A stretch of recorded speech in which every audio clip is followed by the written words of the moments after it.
thank you again so much for being with us here today. We're very excited to start this discussion. So without further ado, without a doubt, I want to welcome to the stage Solidarity Strategies founder, Mr. Chuck Rocha, and Grassroots Lab principal, Mr. Mike Madrid. I know you guys can do better. Let's put up the energy. Hello. See you, sister. Nice to see you. Back again. Last time we did this was in Chicago. Caused a little trouble in Chicago. When you get as old as me, it's just good to be seen. Well, first off, how are we doing? Are we losing money or winning money? I wore my gambling shirt. I'm winning. Okay, good. Later, you will spot me at the craps table in my gambling shirt, so I don't forget what's on the cards. Oh. What about you, Mike? I bet against Chuck, so I'm doing pretty good. In most things in his life, he does that. Well, I love the dynamic that you have. I've been listening to your podcast. I'm a huge fan. Thank you. You have very serene voices, very calming. Thank you. I know you're talking to me because Mike sounds like nails on a chalkboard. Oh my God.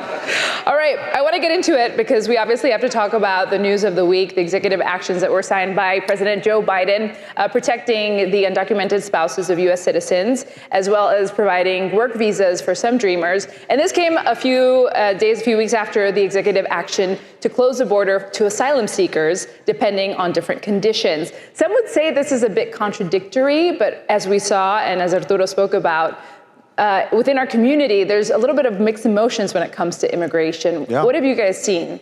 Oh my God, Mike's going to take this because he'll do a TED Talk, but you got to keep it to like 2 minutes. Go ahead. Well, look, I think there's so many levels to this that I want to talk about, but let me say this. Some of the striking numbers that were coming out, I think to most people, were when Latinos were saying at 69, 70% of Latinos supported the executive action on asylum restrictions, virtually indistinguishable from the overall electorate. People were kind of shocked by that, surprised by that. That's something that has been emanating and coming for some time. And I think that the most important takeaway is we have to look at the leaders in our community and how they're talking about it, and recognize that the immigration issue specifically has changed from the way we as Latino leaders and elected officials have talked about it in the past. If you look at my good friend Alex Padilla, the U.S. Senator from California, Californios, very critical of the president's executive action on asylum. Contrast that with Ruben Gallego from Arizona, who recognized this in his official statement, said this is a first and necessary step to securing the border. Okay? Could not be more diametrically opposed. What I will say is this: we have to understand, if we are going to lead this community through the next 3 or 4 decades, that we have diverse opinions on this central issue, and we cannot allow this one issue to define our community. And that's what you're hearing at the highest levels of the Democratic Party. It's a moment that I've waited for a very long time, because it's going to allow us to talk about the underlying challenges that are facing the broadest swath of our community. So let me leave it at that, and we'll have Chuck kind of talk a bit more tactically on how immigration specifically is affecting us. Well, that being said, do you think that these executive actions are going to sway voters in one way, or most people just made up their mind already on the issue? Look, I disagree a lot of the things that Mike Madrid says, but on this point, I think we agree on some of it. I never give him all the credit, but I give him part of the credit because he will go on forever. But the thing that we've got to talk about is the politics. Like, there's no doubt, for all of you who've never seen us, we should start with the way we normally start, just so you're all clear. I'm the Democrat in the cowboy hat, and he's the Republican in these girl shoes. Now, I'm just saying that normally when we go places, they're like, Chuck, let's go hunting and fishing and let's go kill something. I'm like, I'm the Democrat, we're not killing nothing. And Mike Madrid went to Georgetown and has a college education, and I can't find Germany on a map. But together, we have this podcast called the Latino Vote, and for all of you, thank you for watching, thank you for listening, and we are actually recording this live today to be a Latino Vote podcast, so you will hear yourself clapping in the background. That's news to me, I didn't know that. Absolutely, we didn't get a release from Telemundo. We're gonna put that on you later because we don't have to pay her. It's okay, I'll set it right sober. The politics of this are very unique. Republicans will use immigration like they always use immigration to go scare white women in the suburbs. And that's what they're doing right now because they're losing white women in the suburbs. And me and Mike talk about this on the podcast because of Roe v. Wade and the Dobbs decision. And you see women running to the Democratic Party.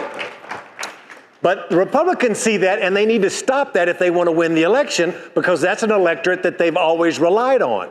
More heavily, less heavily, we can debate that.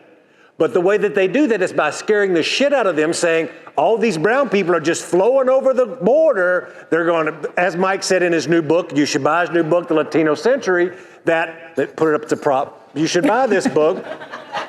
That he lost Mike Madrid the moment Donald Trump said, they're bringing drugs, they're rapists, by demagoguing us. Well, it's just been carried on now to where they're using this as an issue. And the executive action, and I'll stop, that's my Mike Madrid wind-up, is that politically, President Biden started the conversation to stop some of that by saying, we can secure the border and we can be fair to folks that are here by doing something that we had never done before. And I'll stop my loud mouth. And we saw that many Latinos agree with that. Well, look, the President Biden would not have signed that asylum restriction unless their own polling was showing overwhelming support. That part. Overwhelming support amongst Latinos for the move.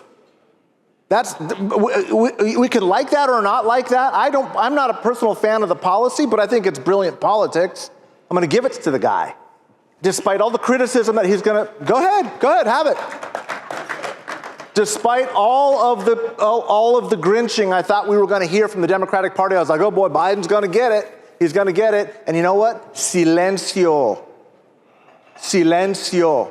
Especially from the people within his own campaign. Many of them who have been pushing aggressively since Barack Obama in 2012 got the high level of Latino support at 72%. And let me look, Arturo just did a phenomenal job of going over the data. Almost half of our vote is new since 2012. There's one data point he didn't point out that I want to bring home. Over 80% of those voters, those new voters since 2012, are US born. The majority of them are third generation. And now there's a discernible fourth generation of Latinos. And if you don't think that their priorities are entirely different than what the Latino vote has been for the last 30 years, you're going to miss out on what's going to happen over the next 30 years. This conference will be very different. Your vote bases will be very different. The issues that you deal with will be very different. That's the sign of a community that is maturing and moving from a small niche minority into a consequential voting bloc that's going to define the future of this next Latino century. Hold up the book. Oh my God, here we go. Is that good? How was that? Well, let's talk precisely about the Latino voter outreach. We know that both campaigns made big promises that they were going to invest a lot of time and money into doing it. We know that the Biden campaign has touted that they started earlier on. The Trump campaign has lagged. They recently did. Do you think they're doing enough? Look, they'll never do, quote unquote, enough, but they're doing more than they have ever done. Okay. Democrats got the shit scared out of them in 2016 when they saw these spikes happen with Latinos voting Republican in Miami-Dade and the Texas Valley. And then over the country, there was just an increase everywhere. You can't deny that. Me and Mike talk about it. He loves when I admit it. But things changed in 2022. It leveled out. The big thing is, what will it do in 2024? Well, the Democrats have now spent more money talking to Latinos. They have more Latinos in positions of power, at least at the highest level. You have Julia Chavez Rodriguez running the Biden campaign. They started doing bilingual communications. I talk about this all the time on the podcast, is I used to be one of the biggest critics and cynics of the party and its organization. But it wouldn't be fair if I didn't give credit where credit's due. In the last off-year elections, Democrats outspent Republicans 8-1 in just one measurable thing, which was Spanish TV and radio. And now the Republicans were like, we didn't have the spike we had in 22, so they're going to come back and spend more money now. I don't worry about the presidential level. There's so much money, billions of dollars, that they will throw enough money at our community to have a good operation on the presidential side and the Trump side. I worry about what happens below the presidency. Yeah. What's going on in those local communities? And for everybody here, who's followed me on Twitter for more than 5 seconds know that brown consultants matter and that we need more Latino operatives working on those races. Yeah. That's where I worry. As this electorate that Mike's talking about matures, you don't see that same class of brown professionals getting the opportunities that me and Mike started getting 30 years ago. Right. That's going to be the biggest dividing line, I think, in these elections. Definitely. And speaking along the lines of campaigns, we know that recently Trump changed from Latinos for Trump to Latino Americans for Trump. Do you think that's a good shift? I think it's one of the most consequential changes in a presidential campaign that I have seen since the Bush campaign in 2000, which I was very involved with. I want to explain why. You wrote about this in your book. I just read it. Okay, but I'm not plugging the book, but I'll do a lot of that in a second. But I really want you to hear what I'm going to say with lightning and thunder, because it explains the differences between both parties. Joe Biden launched his Latino effort with a slogan effort called Latinos con Biden. He went to a Mexican restaurant in Tucson. Very stereotypical type of imagery, symbolism, and name for an effort that you have seen since Gerald Ford in the mid-1970s. Donald Trump changing to Latino Americans, added the Americans for Trump, is speaking directly to that massive growth that Arturo was talking about. Pew Hispanic Research, the gold standard of Latino polling, has said for many years that by the third generation, 2/3 of Latinos identify themselves overwhelmingly as American first and Latinos Hispanic second. So they're talking to two different Latino audiences, literally. And so Biden's campaign will focus on what Democrats have historically done, not terribly well, by the way, on turnout and ground game activities and trying to boost those Latino numbers, especially amongst first and second generation. They'll utilize a lot of Spanish language television, and they'll use a lot of ground game activity. The Trump campaign won't. They will do the exact opposite. They will try to incorporate a more seamless effort with their economic messaging and speak to the anxieties that you saw in the polling in the top one or two issues. And the difference there is everything. What the Biden campaign and Democrats are doing is they're speaking to Latinos primarily through a racial, ethnic identity lens, which is fine. Democrats have done that to varying degrees of success for 30 years. What the Republicans are now doing is speaking to them as an economic voter first and foremost with racial sensibilities. Completely different approaches, and we're going to see which one works this November. And I'm curious what both of you think about neither of the candidates being here and NALEO. Oh, great. Go ahead, Mike. You tell them. Yeah, look, as somebody who's been working, with NALEO and a huge fan of what you all have built and been a part of, it is absolutely heartbreaking to see, because NALEO was the one safe place where you could always expect Republicans and Democrats to come and speak to the community. And Arturo said something very, very profound and very accurate, which is that is not a reflection on our community.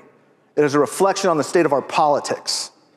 But what I will also do is say it is incumbent upon everybody, Republicans and Democrats and independents in this room, to start demanding and defining that the parties respond to us as a community, because that is a result, that type of activity is a result of relying on the parties, Democrat and Republican, to address our concerns. They're not going to, and our voters are saying that in the data. We have to define that agenda. We shouldn't need them to come here to start giving us these platitudes. We need to start being the voters that are driving both parties away from those extremes and to the center. And the beauty is, for the first time in all the years that we've been doing this, Latinos are going to be the critical vote in every one of the swing states that will determine the next president of the United States. Te vas a salvar. What is your opinion? I agree. Very politically correct. See, we get along. Bueno, hablando ahora sí del libro, I want to talk about the book, which, by the way, amazing artwork on the cover. I wonder who did it. That's my painting. It's amazing. You have many talents. Chuck modeled for it. Chuck's the...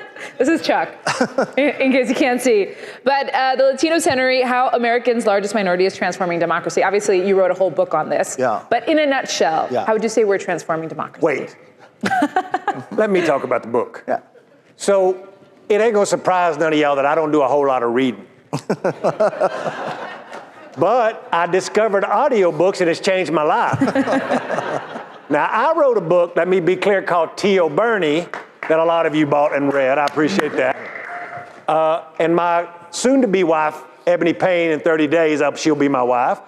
She wanted me to name it the first book I read, I wrote.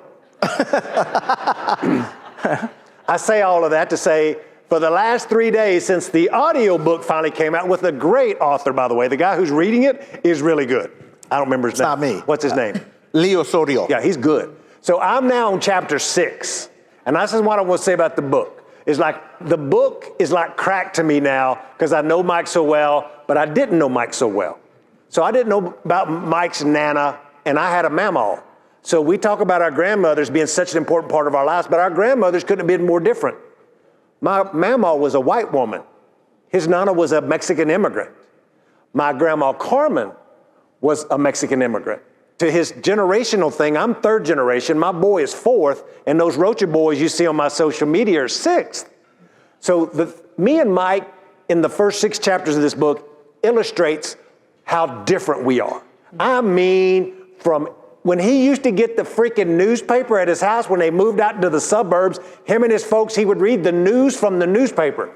I remember knocking my papaw down to get to the paper to read the comics. But Mike was reading the news and watching the news about the Iran-Contra hearings, about the tear down the wall. I didn't know shit about any walls. All I knew about was building fence. I was as ignorant as the day is long when I was at that point in my life.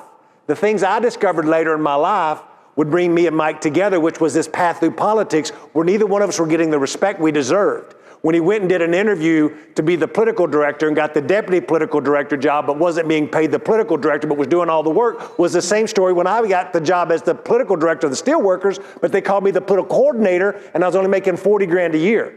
That's how me and Mike get along.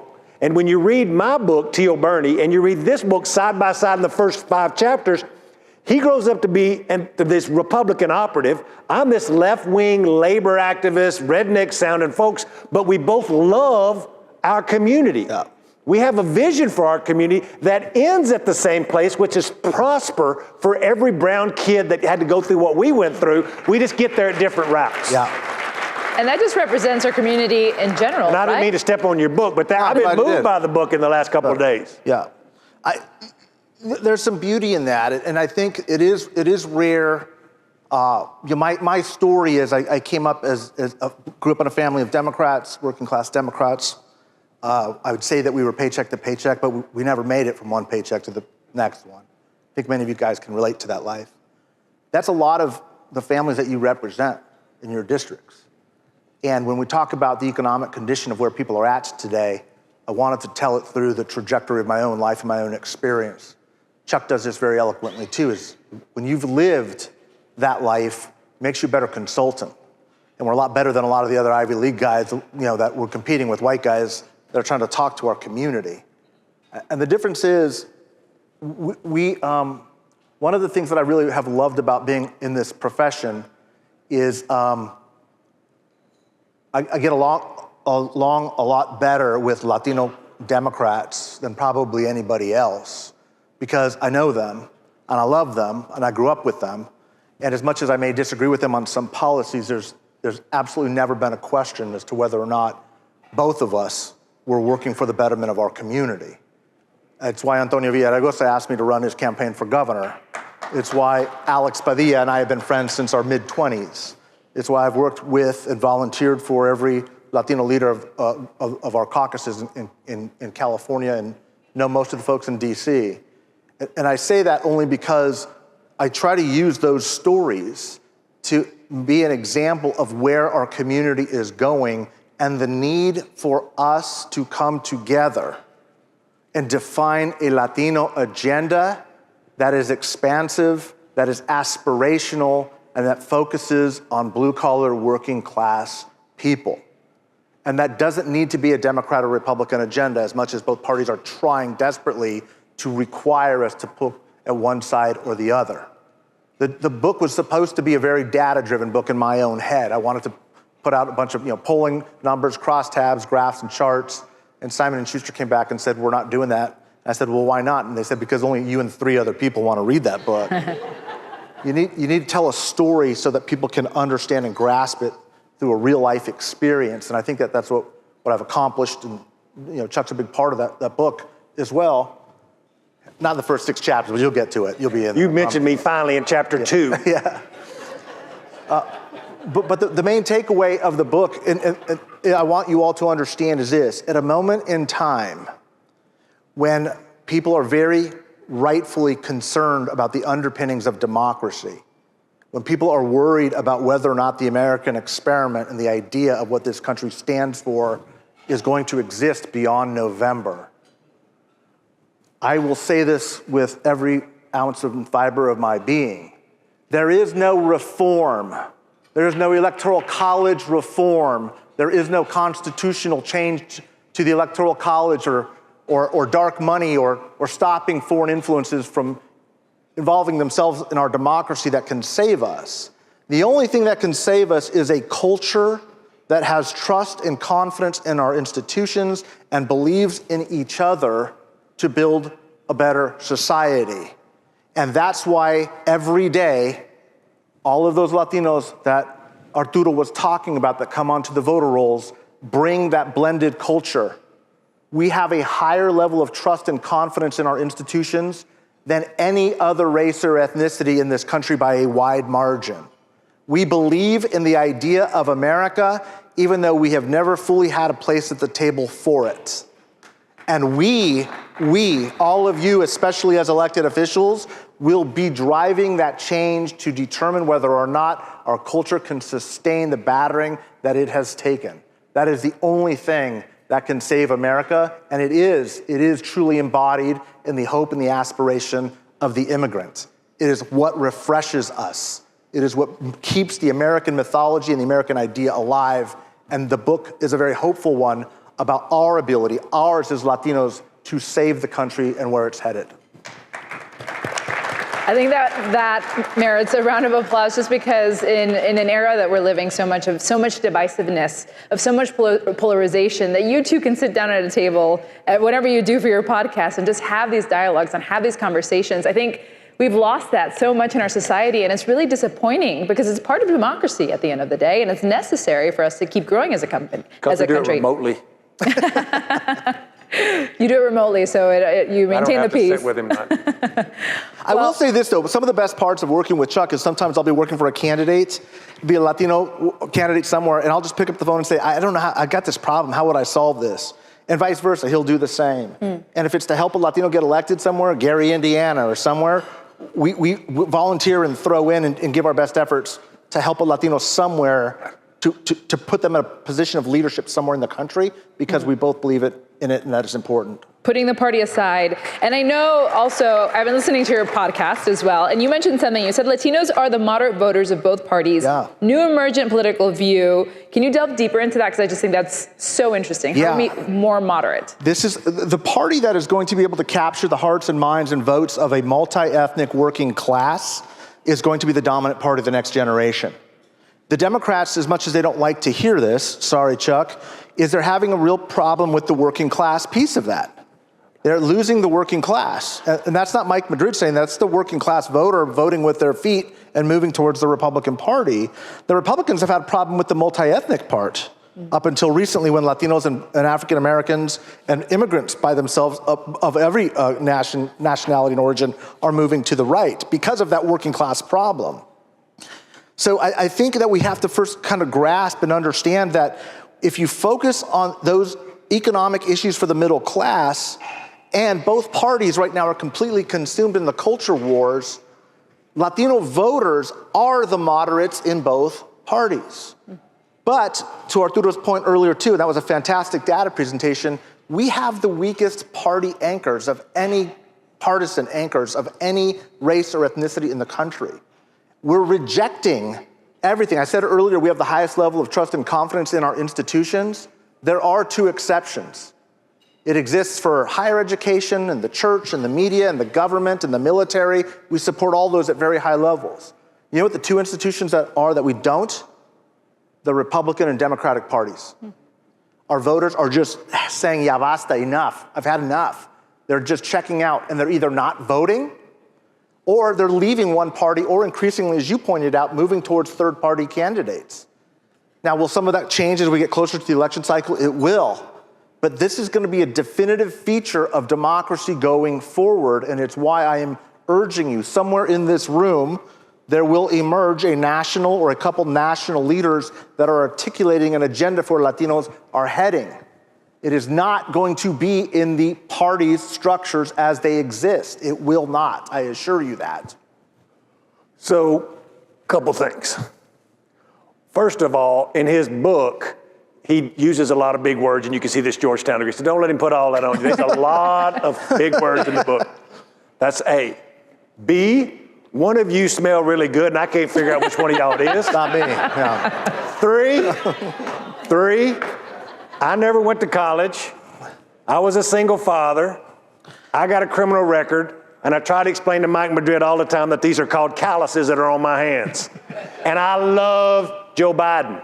Let me be clear. So it ain't all of us. The difference in the electorate and what we're seeing with what Mike was explaining that I disagree some with is that the folks who've always been Democrats, who are Latino voters, not the Latino vote, are still Democrats. And they still vote at a pretty high percentage for them. The problem is there's less of them and there's more of these younger Latinos, to Arturo's and Nicole's presentation earlier, that are coming of age. Many of them are what I call Republican curious. That means they don't know no better. They don't know what the party has done because we've done a shitty job at telling them what we've done.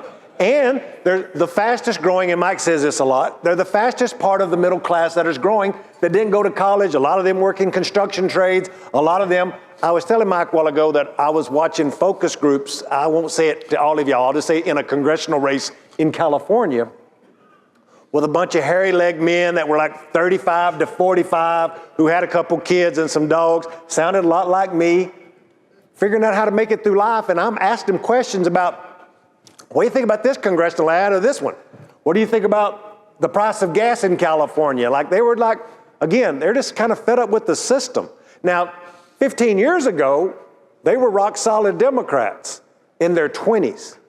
Now these boys are in their 40s or late 30s and they got a couple kids and they're acting differently. What we've seen is an electorate that's coming of age. That don't mean they're getting smarter or they're getting more conservative. It shows the weakness of both parties in the outreach to explain what they do to these voters. Yes. In my opinion, Democrats have done more for working class, hence why I joined the party. But then you have nominees like a Donald Trump, a Barack Obama, or even if you read this book again, this George Bush and the outreach and the whole Philadelphia thing, I don't know that shit. Anyway, all the stuff that they did was really smart, but at least they were doing something. Donald Trump is an anomaly. The real question will be what happens when he either gets elected or he goes away? Will that, whatever they're doing in the party, stay with the party, this racist element? Will they go back to talking about economic kitchen table issues? If you really think about what the Republicans are doing in the ads that I see them running, I'm working in 61 congressional races. They're not talking about what they're doing to lift the middle class. They're not being aspirational. They're saying brown people are coming to rape and rob you. They're saying that he's liberal, Biden's old, he falls down. While Democrats are saying choice, Dobbs, this thing, crazy man, orange man, insurrectionist, democracy. Both of these messages ain't what Mike Madrid and me are talking about. I joined the party. I joined the party, and we talk about this on the podcast, because I joined a union. And when I joined the union when I was 19, I was as ignorant as the day is long. Again, back to growing up on a farm, reading the comics instead of reading the news. Didn't know who Tom Brokaw was or what the wall was. I just knew this is what everybody else did, so I joined the union. If somebody at that point would have said, like Mike Madrid's father or his mother, who had these conservative values, who were hardworking people, who wanted the best for their family, so they move out to the suburbs. All of this trauma that we both lived through in different ways to assimilate or Latinize communities we were in with this farming community is the betterment of people. And what do you do there? And that's the piece that politics on both sides have forgotten about. And I think that's why you've seen this real sway. Sure, did it move and did it move back? Sure, but that's what that's why you're at the point, to Mike's point about us being the moderate voter, because 40% of the electorate is new voters since 2016. And if you're not all of you have run races. If you're not a regular, as Arturo says, prime voter that votes in every election, you're not getting a lot of communication. And when you don't get a lot of communication and you add on 50 bazillion channels on social media now or on cable, you lose that communication. And then when you lose the communication of either party, you end up with what we've been talking about, which is Latino voters who are up for grabs. You got to show them what you can do for them. Well, not only they're up for grabs, but even just on the street talking and interviewing different people, many are disillusioned. Those people who usually participate this year, they're like, I don't know, should I even cast a ballot? Should I cast a vote? Who do I vote for? They don't feel like they have options. So how are we going to move forward? Well, I'll say it again, is I don't believe that there's anybody, and this is where I do. I kicked off my book tour 2 days ago in Sacramento, a lot of Latino Democrats, all friends. My admonition to them was, you've been relying on your party to articulate an agenda, to spend the money to turn your voters out, to help you understand what's going on in our community. Quit being a minority. You're not a minority anymore. You're a working majority. Start acting like it. Use the power that you have to drive the agenda forward. We are emerging. All these numbers that we're telling you about require us to shift our mindset. There are still great places like North Carolina that are getting their first mayor and their first county judge, and that's beautiful. That's beautiful. We're going to all support them and bring all the networks that we have to support them. I'm from California. We've got like our 5th and 8th and 10th mayor now. But you know what's not changing is the economic condition of our people. And I'm not going to blame all of that on us, but I'm also not going to excuse all of us. Because at a certain point, representation isn't the only objective. Results are. And we have the votes. We have the power. Whether it's at the city council level, the state legislature, or at the ballot box. We have to start taking it upon ourselves to drive our majority forward and create the community, the future for our community that we want, that we can build. It's ours now. And that's going to take a national change in elected leadership's perspective on who we are. I love that. Well, also, we, of course, know that we're going into a presidential election where it's the first time that AI is really prevalent. Yes. How is this going to be also a deciding factor within the next couple of months? That's artificial intelligence. Oh, okay. I know what that's not cartoons. I know what this is. The biggest change in politics has been technology, and it's always been technology. I remember back, and I wrote about it in my book, how I used to operate with a beeper. We didn't have cell phones, but I had a beeper. Now, everybody thought I was just a Mexican drug dealer in Dallas, but I had a beeper. And that technology changed my life. My mama could text me and be like, 911, call the house. And I could roll over to the payphone and call my mama. Now we have AI. And you're really going to see big differences, and you have to be more aware of what's going on, of what's real and what's not real. Right? It just is another thing we will deal with. Is it good? Is it bad? I think it can be wonderfully good. I think it can be horribly bad. It's like the internet itself. There's so much, I've gotten so much smarter, I can listen to Mike Madrid's book on my cell phone while I'm on an airplane. I love technology. I can ask the Siri thing like, who's winning the basketball game? And not have to turn on the TV. Technology is wonderful, but it's also very, very scary. And we're now at the point to where, sure, we're more susceptible to it, multiple languages, blah, blah, blah, but that's not the difference. The difference is now we're in a position of power, to Mike's point. That you can't be the president unless you can win Latino voters in the state you're sitting in now and along with the other 6 major states that are up. Same with the Senate map that overlaps it almost perfectly with Nevada senators and Arizona senators. Y'all know I work with Ruben Gallego. He's going to be the next senator of Arizona. And the thing that we don't talk about enough that we do talk about on the podcast is it goes down to even the congressional level. For the first time in American history, There are 12 congressional seats that are marginal. They move back and forth in every election that has more than 35% Latino population. Half of those are majority Latino seats.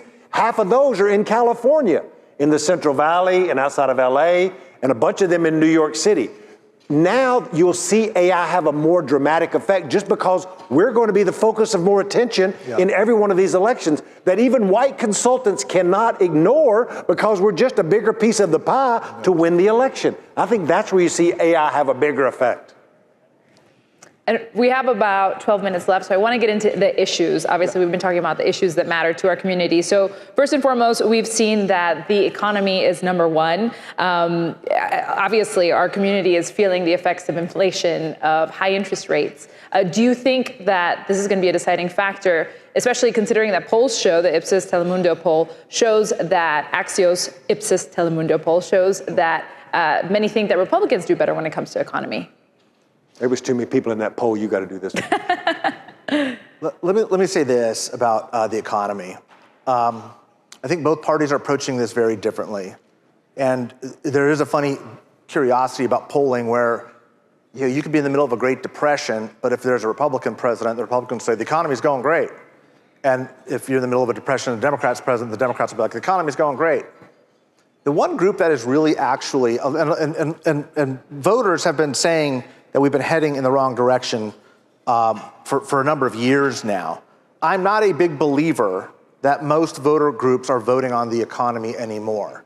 If they were, the Republicans would have picked up 45, 50 seats in the House in the midterms. Great point. They didn't. And in 2020, you can make the same exact argument, right? We had the highest turnout in the history of this country, and Republicans picked up seats. So we got to start, Biden won, Trump lost, but Republicans picked up seats. Let me say that again. Republicans picked up seats in the highest turnout election in the history of this country. The coalitions in this country are changing, and they are changing dramatically. And so just to say the economy and is it going to have an impact is missing, especially what's happening to our community. So let me be very brief and say what it is. It's affordability. 1 in 5 Hispanic men, listen to this statistic with lightning and thunder. 1 in 5 Hispanic men work in the residential construction industry or a related field. 20% of our men work in construction or a related field at a time when interest rates have tripled and the value of our currency has lost 20% in the last 3 or 4 years. That is a gut punch to 20% of our families. Don't tell me that Latino workers are better off now than they were 4, 5 years ago. Maybe not during the pandemic, I'm with you there 100%, but don't insult us by saying that things are economically better for at least 20% of our families. That's just construction, by the way, okay? So yeah, affordability is a massive, serious, significant issue.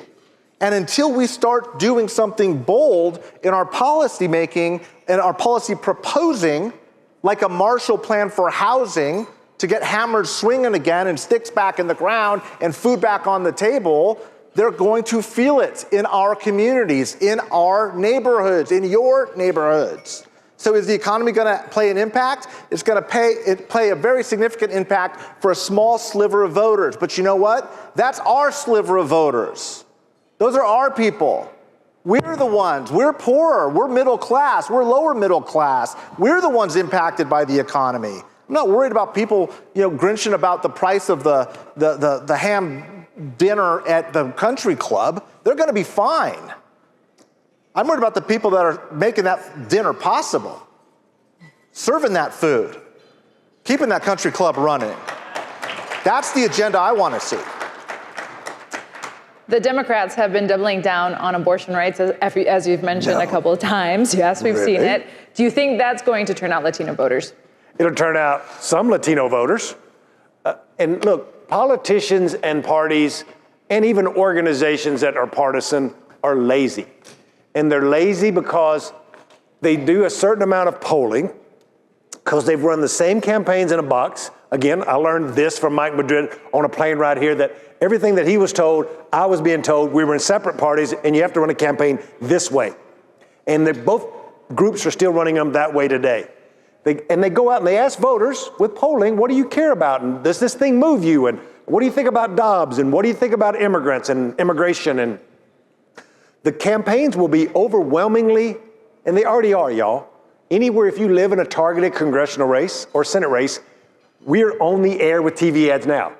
Ruben Gallego have been up on ads for 2 months, and we ain't going to stop, just like the Republicans won't be. But with that campaign, we led by talking about a Latino that came from a single mother who was a Marine veteran who used to flip burgers and grew up this middle-class life, and he understands the pain you're going through so you can have an affordable, Mike Madrid, life. But the majority of ads will be around white posters and white operatives who are well-meaning, by the way. Just because they're white, my mama's white, I love white people. I'm talking about well-meaning white folks who are trying to do what the best they can, and this Dobbs decision pissed women off and pissed off lots of Latinas. And this is a very personal thing for them. And because it moves still women in polls, they will use that. And they should, because it does. But I'm under the thinking that you can do that and other things at the same time. Micro-targeting is not something new. You talked about it in your book when you learned about it back in your youth. You can do both at the same time. It's just like Republicans. I'm not going to talk like Moses and say, listen to this with fire and brimstone, but you should. They're going to talk about trying to scare people by saying that immigrants are flooding into your community and that the border is not secure. It's just what each one of the parties do. And they will continue to do that because it does still work with a big majority of people. It just doesn't work with all the people. Can I speak to that real quick? This is a really fascinating issue to me because I think it speaks more than anything else to the changing nature of the coalitions in both parties.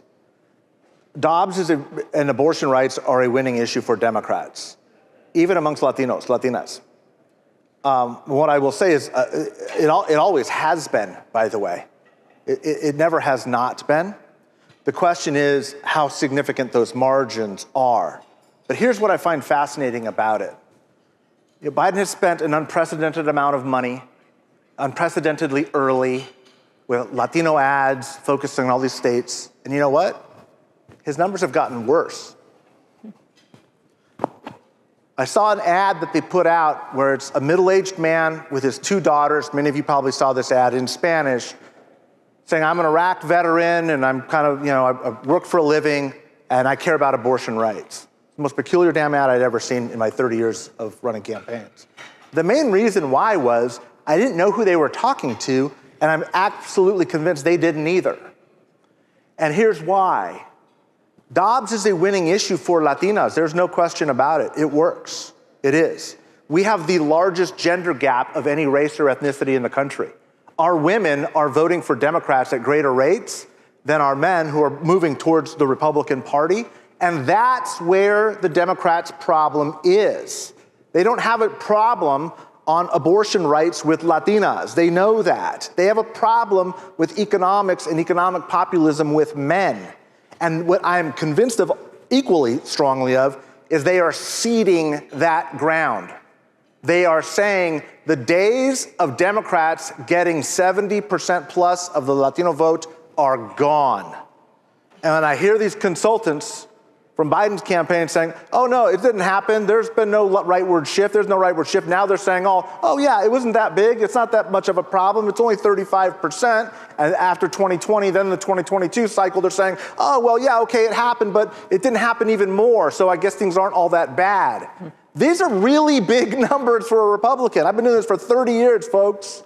30 years. I have never seen a Democrat heading into a race like this losing 45% of the Latino vote, ever, because no one's ever seen it. And what I'm saying is, if you're going to cede that vote and only talk about abortion, at least be honest about it and own it more so you can focus more on that universe. I just don't think they have an economic message. That's what I'm convinced of. They're going to say the only way we can win this race is through cultural issues, which I don't think it's a terribly bad strategy. I just think it's an unnecessary strategy.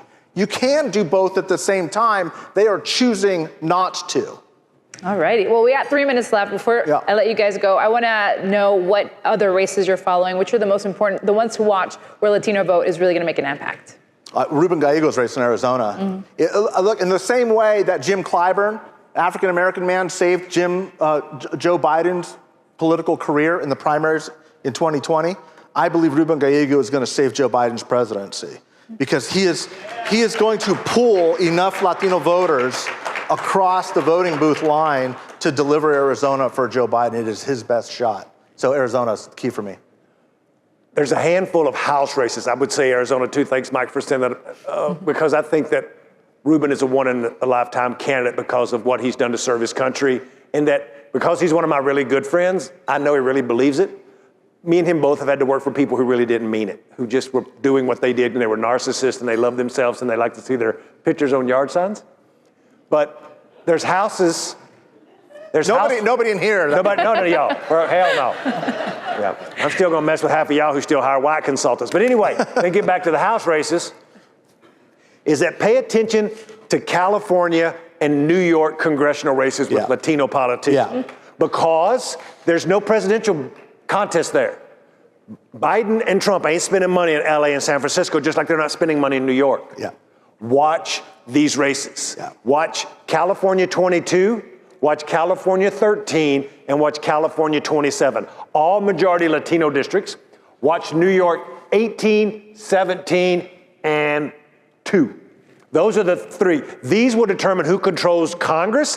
They all have heavy Latino populations that couldn't be more different, and there'll not be $1 spent on a Senate race or a presidential race. So you're going to get a true accounting of what's going on in our community at these House races. It's just something to really watch. It's going to be very interesting. And we have a historic presidential debate coming up on June 27th. First time an incumbent goes up against an ex-former president. What's what you're going to be looking for? Go ahead, Mike. No, you go. I have done presidential debates. I've also, every presidential candidate that I've worked for, I've made come to NALEO. I'll say that as well. And this is a really big opportunity because, especially this first one, because debates don't win elections, but coverage of debates can influence election. If you're reading about it in your social media feed, it makes a difference. So I'm going to see if Donald Trump comes in unhinged. I'm going to see if Joe Biden stumbles over things he shouldn't stumble over. And those are the 2 big things I'm going to be looking at. What about you, Mike? I'm going to be looking for that too, because it'll be fun to see who does whatever. I don't believe that either vice presidential picks or debates make one iota of difference in the trajectory of a race. Very interesting. He just likes to disagree with me. I want to thank all of you for also tuning into the Latino Vote Podcast. Don't forget to like us. Don't forget to share. You took my words away. The Latino Vote Podcast. That's right. How often can we catch a podcast of yours? Normally every week, unless Mike's got a hair appointment. Oh. Well, make sure you follow them. Make sure you go buy the book as well, The Latino Century. Already available as well. And I want to let you all know that also on Telemundo, we're very proud. We're going to be simulcasting that presidential debate on June 27th in Spanish, because it's so important for our community to get that information. That Mike said it didn't, I think it does. Well, thank you both for this. Round of applause for you. Thank you so much. Thank you. Let's take a selfie in the line.